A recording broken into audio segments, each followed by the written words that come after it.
por la invitación. Un saludo a tu auditorio.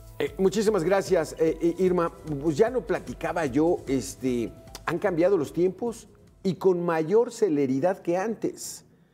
Todavía en el siglo pasado, que no hace mucho, hace apenas 24 años, pues bueno, las profesiones eran como las tradicionales, ¿no? Estudiar derecho, estudiar medicina, estudiar contaduría, estudiar economía, ingenierías, petrolera, ¿no? Pero las cosas han cambiado. Las nuevas tecnologías nos están poniendo nuevos retos, nuevos desafíos. ¿Qué deben ir buscando los jóvenes en estos momentos, doctora? Pues sí, al parecer el siglo XXI nos coloca en una impronta de gran cambio y sí, por supuesto, toda esta introducción que haces para el programa es el enorme desafío que tenemos en las escuelas, que tenemos los educadores y los padres de familia. Parece ser justo que toda esta, que ya venía desde finales del siglo pasado y todas estas primeras 2 décadas del siglo XXI, todo el impulso tecnológico hacia la automatización de los procesos, digamos, en un desplazamiento de la mano de obra, como la conocemos, o de las actividades manuales, entendiendo por ellas, pues aquellas actividades repetitivas, con, digamos, una interacción humana que requiere cierta repetición para lograr su eficacia.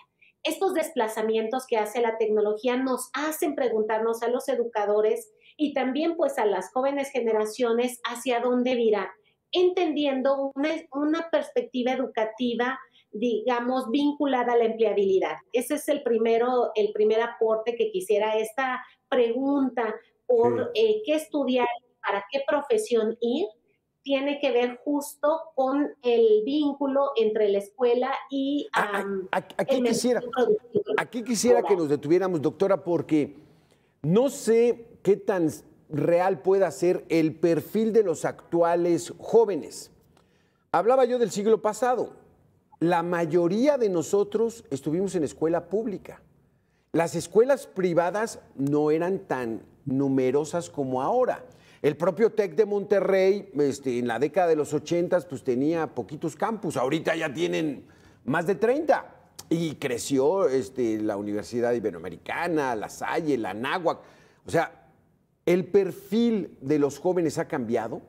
Ya tenemos jóvenes que tuvieron la oportunidad de ir a escuela privada, hablan inglés, dominan las matemáticas, la lectura y comprensión, ¿o no?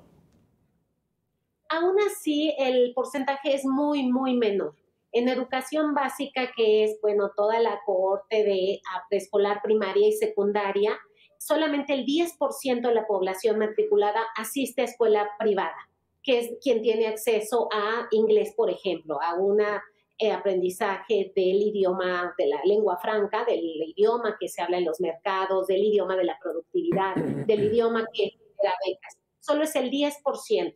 Ya si nos vamos a educación superior, ya es un poco más para hablar del TEC, la Ibero, todo, digamos, una oferta mayor. Pero a nivel básica que se van, digamos, en las trayectorias educativas que se van cultivando, sembrando los elementos que a la postre el sistema terciario, que es el educativo superior, va a poder aprovechar.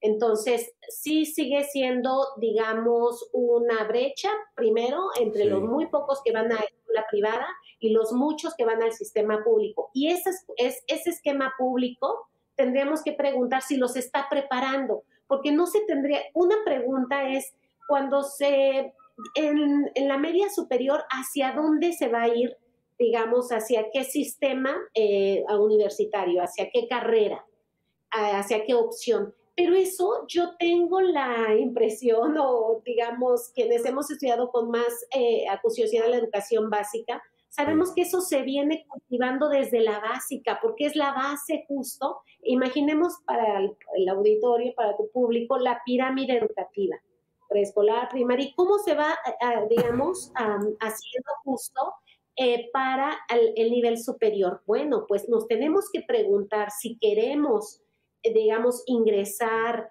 a carreras, ¿qué es el enfoque STEAM? Ciencias, tecnología, ingeniería, matemáticas, que son las que al parecer pueden tener una exposición de mercado con ser mejor intercambiador. Bueno, lo que estudio lo puedo intercambiar en el mercado productivo para que me genere pues un nivel, digamos, de empleabilidad y de bienestar material. En ese sentido, nos tenemos que hacer la pregunta, ¿estamos bien primero en la simiente, en la base, construyendo las habilidades en matemáticas y ciencias, que a la postre a los jóvenes les interesen ese tipo de carreras? Me temo que no. Aquí vamos a detenernos a esa situación. Doctora Irma, vamos a darle la bienvenida a Carlos Aguirre, director general de la Alianza de Maestros Asociación Civil. Gracias, Carlos, por estar con nosotros. De entrada te preguntaría, Carlos, de lo que dice la doctora, lo fundamental de los jóvenes es la educación básica, el preescolar, primaria y secundaria. Haciendo ya un balance en esta administración, ¿avanzamos en esa educación básica en las instituciones públicas? ¿Cómo nos encontramos, Carlos? Gracias. Bueno, pues primero, gracias al noticiario, gracias al espacio, gracias también a la doctora por sus comentarios tan acertados. La respuesta nos la acaba de dar PISA. O sea, creo que la pregunta se contesta por sí solo en el tema de PISA. Descendimos 10 lugares y desafortunadamente esto no es otra cosa más que el reflejo de lo que a nivel de educación básica estamos viviendo, la carencia que estamos teniendo, la falta de rumbo, pero sobre todo, y aquí me quiero apoyar un poquito en lo que acaba de comentar la doctora, ¿no? ¿Cuál es el tipo de estudiante que queremos ver egresado en primaria, en secundaria, para llegar fortalecido a medio superior y ni se diga a nivel superior? Eso yo creo que tiene que ser la gran pregunta y que obviamente este modelo no nos está respondiendo. Y parece que no hay la preocupación, doctora, por reformar esto. Hay un nuevo plan de estudios donde se promueven las asambleas, la participación en las comunidades. Híjole, ¿esa será la solución? Vamos a hacer una pequeña pausa de 2 minutos, doctora Irma, Carlos Aguirre, y regresamos con sus respuestas.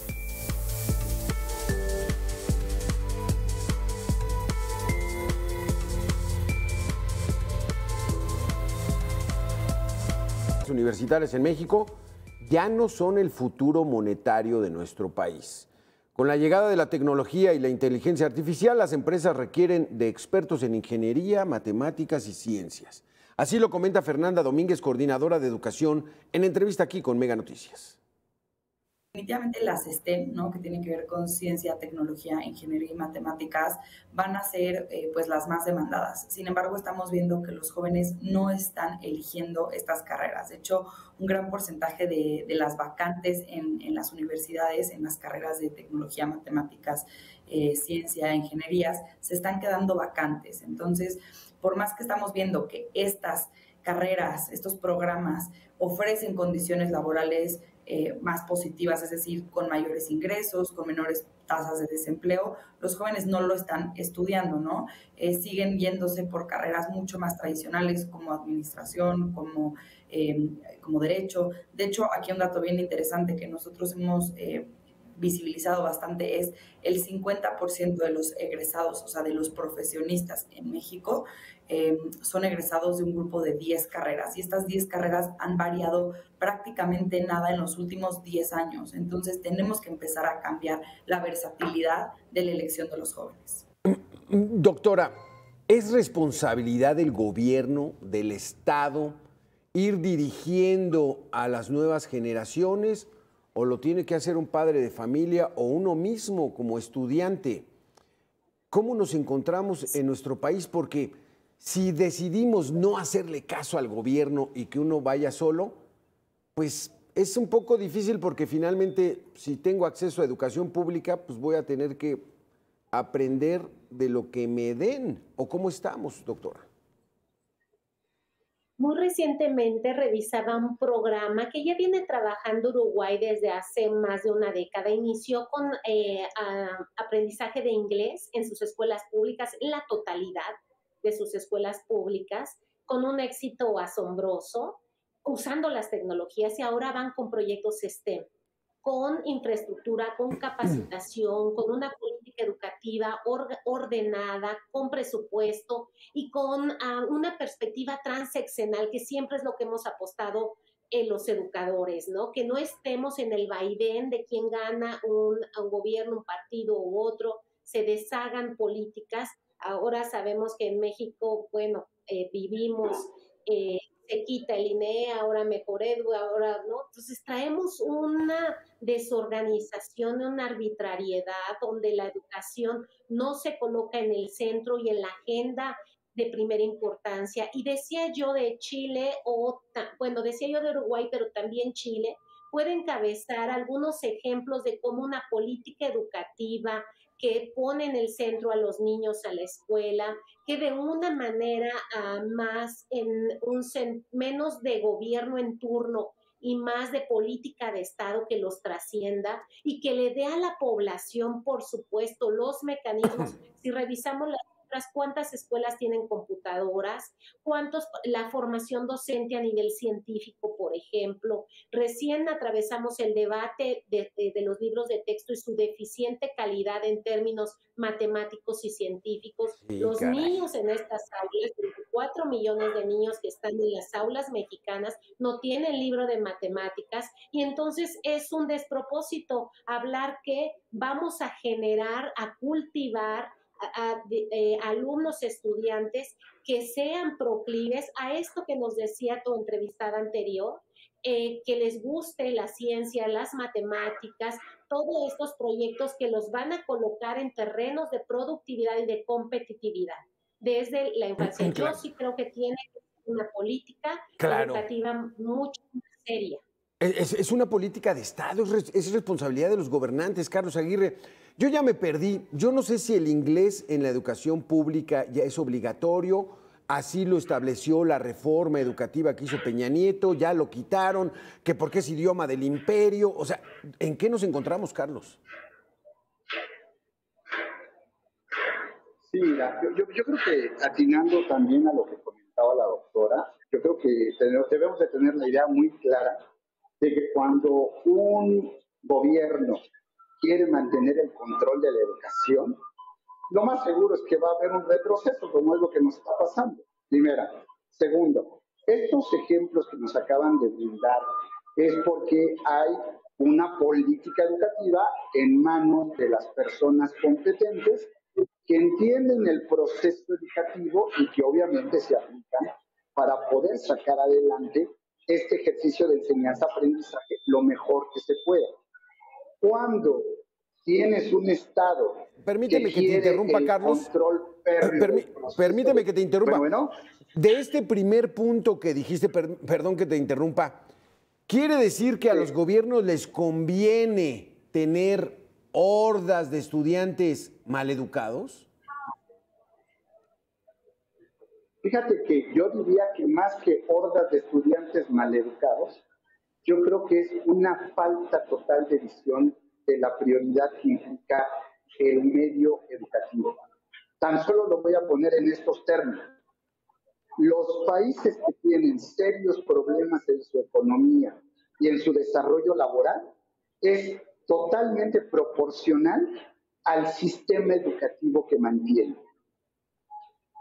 A la inversa, aquellos países que tienen un excelente y un sistema educativo pujante, su economía obviamente es el reflejo de este beneficio que se está generando. Por eso decía hace un momento, incluso hasta ignorancia.